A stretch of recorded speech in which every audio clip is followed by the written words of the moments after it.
How he became a millionaire at 16. Most 16-year-olds are worried about their driver's test. Eric Finman was negotiating with a bank to cash out 403 Bitcoin. The year was 2017. He'd bought them in 2011 for $12 each. Now they were worth $2,700 apiece.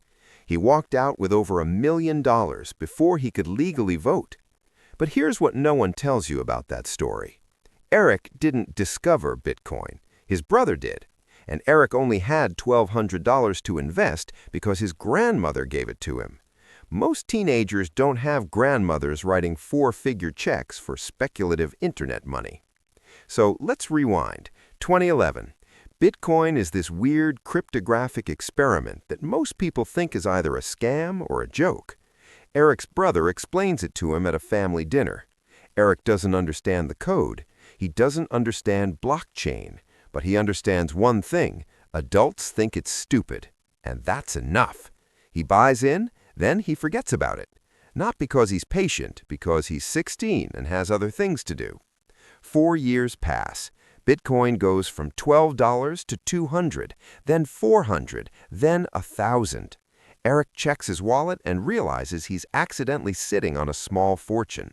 He doesn't sell, not yet.